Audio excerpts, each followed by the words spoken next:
Bom dia, eu sou Davi Soto e os demais integrantes do grupo são Moacir de Oliveira e Ricardo Goraieb. O tema do nosso trabalho é Blockchain como meio de armazenamento distribuído de dados, para a disciplina Web3 do Programa de Pós-Graduação em Engenharia Elétrica da UFAM.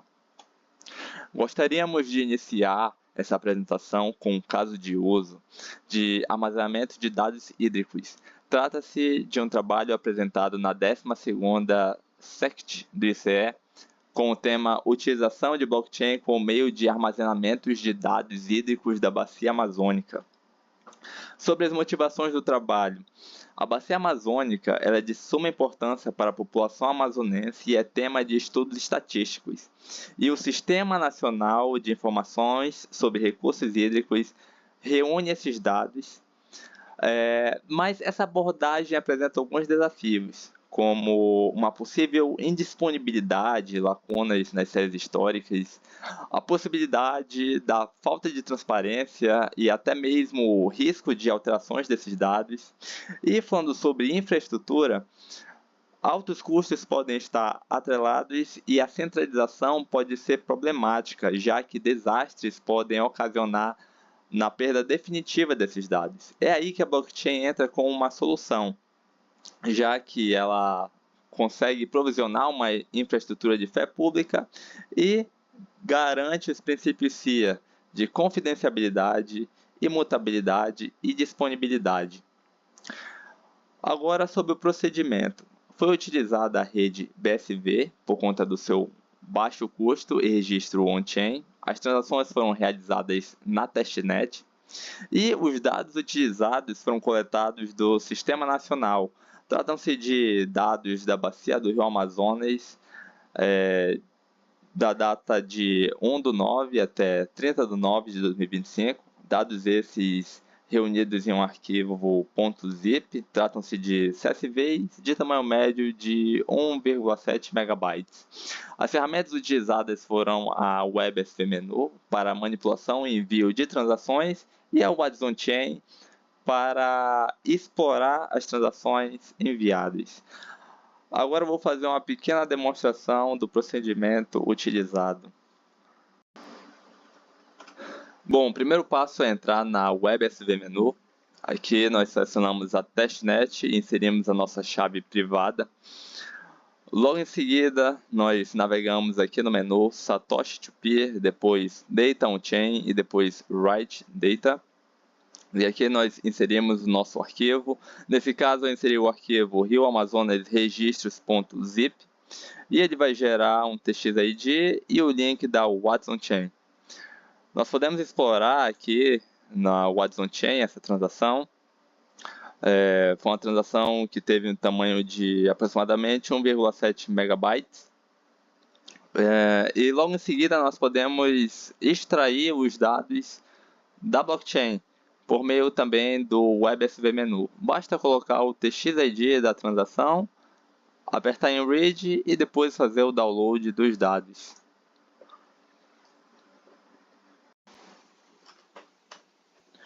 Falando sobre os resultados no que tange custos de armazenamento, considerando o tamanho médio de uma transação como 1,7 MB, o custo associado é de menos de 1 centavo. Se forem 10 transações deste mesmo tamanho, teremos um custo de menos de 3 centavos, 1.000 transações com custo de R$ 12,40, 10.000 transações com custo de R$ 24. Em termos práticos, estamos falando de um custo de R$ 1,34 por gigabyte de armazenamento. Agora falando sobre a capacidade e integridade das transações. Foram avaliados diferentes tamanhos de transações, desde 1,7 MB até 30 MB, e todas tiveram status de minerada e download íntegro. Verificou-se que até 5 MB é um tamanho eficiente da transação, visto que é um tamanho mais suficiente que o tamanho médio, de 1,7 MB, e é um tamanho que consegue ser minerado sem problema pelos mineradores, Bom, a rede Ela é tecnicamente viável, visto que o armazenamento ela foi feito diretamente na blockchain, com dados íntegros, acessíveis e auditáveis, e ela é financeiramente viável também, cerca de R$ 1,34 por gigabyte armazenado. Agora cabe uma observação. Recentemente houve uma mudança na taxa da BSV, onde o pagamento mínimo saiu de 1 satoshi por kilobyte para 100 satoshis por kilobyte, o que resulta no aumento de 100 vezes no preço final. Ou seja, aquela transação média que antes custava menos de 1 centavo passa a custar 24 centavos. Né? Para esse trabalho, o custo-benefício ainda se apresenta vantajoso, considerando que aquela transação média de 1,7 megabytes ela vai ser feita de forma mensal. Eu sou Moacir de Oliveira e eu vou falar sobre armazenamento on-chain versus off-chain e também sobre NFTs.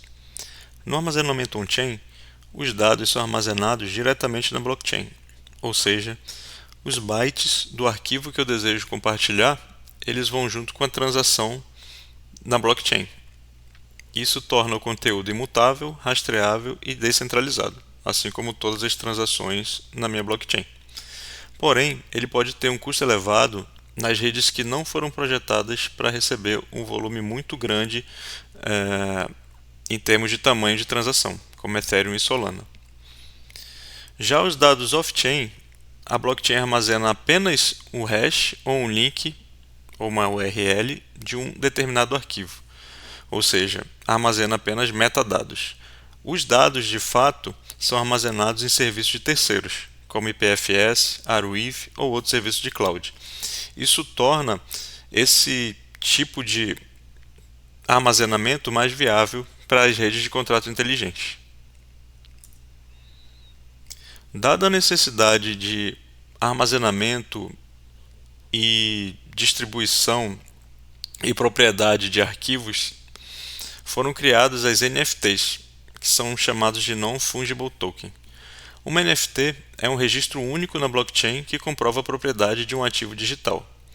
Esse arquivo, ele é um arquivo único, que pertence a somente um dono. Os metadados on-chain descrevem esse ativo, o nome, autor, hash e atributos, ou seja, a blockchain guarda somente os metadados. Em Ethereum e Solana, o NFT guarda um link para o conteúdo off-chain. As blockchains fornecem protocolos, contratos e APIs específicas para a criação de NFTs.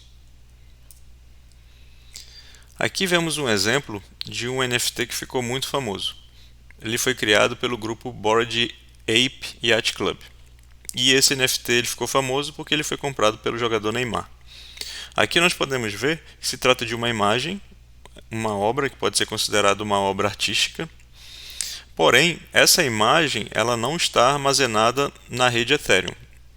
A rede Ethereum ela guarda somente esses metadados que nós podemos ver aqui do lado direito, que seria quem é o dono, no caso aqui o Neymar, qual é o endereço do contrato na blockchain, quem foi o criador, aonde ela está armazenada, no caso aqui off-chain, na plataforma IPFS, qual é o ID desse NFT e qual foi o padrão utilizado.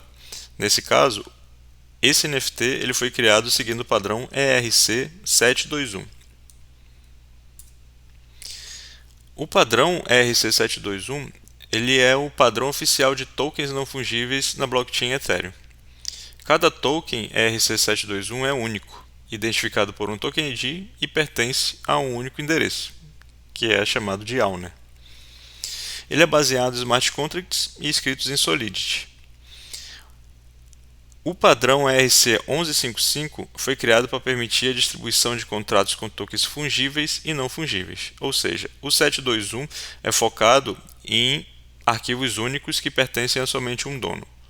O ERC1155 deu a possibilidade de um contrato ele possuir vários tokens que pertencem a um único dono, mas também tokens não fungíveis, que podem pertencer a vários donos.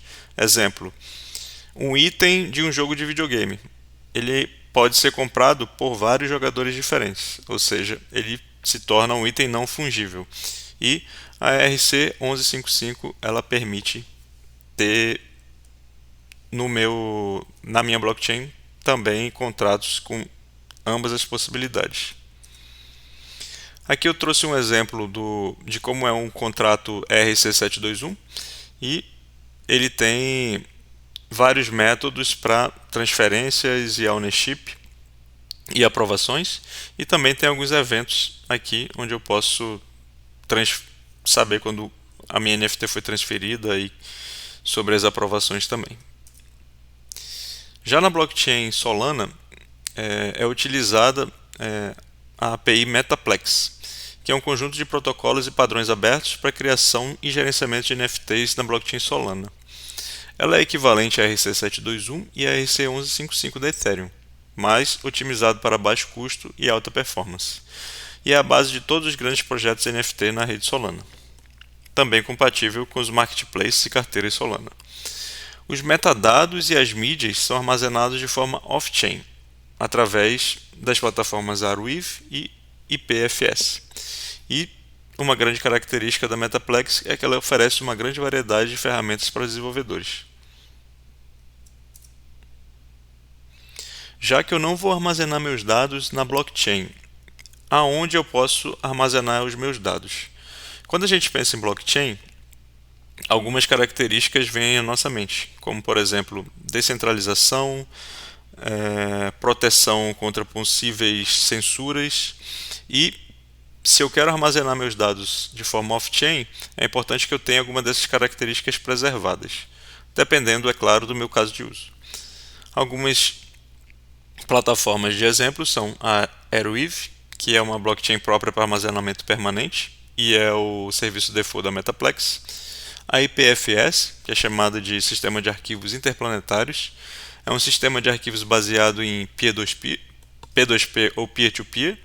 Para garantir a permanência, usa-se serviço de pinning, ou seja, é preciso usar um serviço de pagamento para que os meus arquivos não sejam deletados. NFT Storage é um serviço gratuito, com limitação de uso e tamanho, mantido pela Protocol Labs, que armazena os arquivos no IPFS e faz backup automático na Arweave, ou seja, usa as outras plataformas para armazenar os arquivos. Essas plataformas são descentralizadas. Agora eu vou dar um exemplo de uma plataforma centralizada, que seria uma cloud AWS S3, que é um serviço centralizado na Amazon, extremamente rápido e confiável, mas não imutável nem descentralizado. O fato de não ser imutável é porque os meus arquivos ali no Bucket S3 ele pode ser alterado pelo dono, né? Pode ser deletado, modificado. Porém, dependendo do meu caso de uso, pode ser uma boa opção para o meu armazenamento off-chain. Olá, sou Ricardo Goraieb e vou falar um pouco sobre blockchain e cloud. Hoje eu quero iniciar desmistificando uma ideia comum, a de que blockchain compete com a computação em nuvem.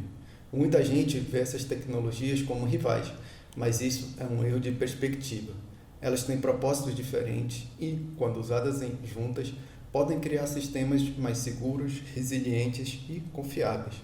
E o que aconteceu com a AWS recentemente, uma falha que tirou do ar serviços como iFood, Alexa e companhias aéreas, mostra exatamente por que esta integração é tão necessária.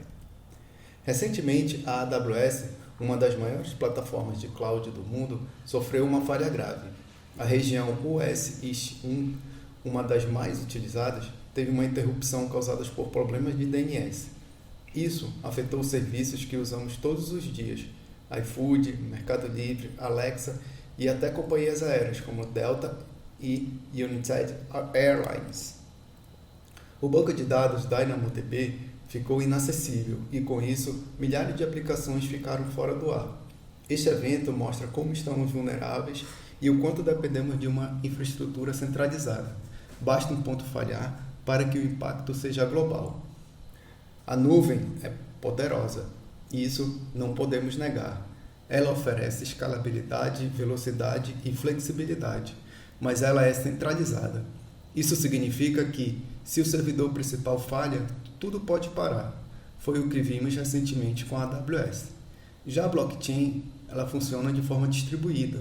Os dados são replicados em vários nós da rede. E, se um nó falha, os outros continuam operando normalmente. Essa estrutura garante integridade, transparência e resiliência. É como se você tivesse várias cópias confiáveis do mesmo livro espalhadas pelo mundo e todas sincronizadas. Como falamos anteriormente, a nuvem oferece escalabilidade, performance e flexibilidade. É ideal para rodar sistemas complexos, armazenar grande volume de dados e entregar velocidade, mas ela não foi feita para garantir a integridade ou rastreabilidade por si só. É aí que entra a blockchain, como uma camada de confiança. Ela registra transações críticas, garante que os dados não sejam alterados e evita fraudes. Imagine uma empresa que usa a AWS para rodar seu sistema de logística. Ela pode utilizar a blockchain para registrar cada etapa da entrega.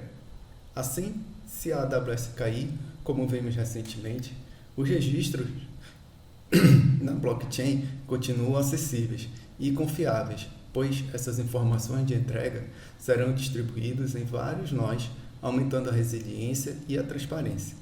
Essa combinação cria uma arquitetura resiliente, segura e transparente. A queda da AWS foi um alerta. Ela mostrou que mesmo as maiores infraestruturas estão sujeitas a falhas. Precisamos de arquiteturas mais resilientes, que não dependam de um único ponto. E a blockchain pode ser a peça que falta. O futuro da tecnologia não está em escolher entre cloud ou blockchain. Está em integrá-las de forma inteligente, estratégica e segura, porque juntas elas criam sistemas mais robustos, confiáveis e preparados para o que pode vir pela frente. Muito obrigado.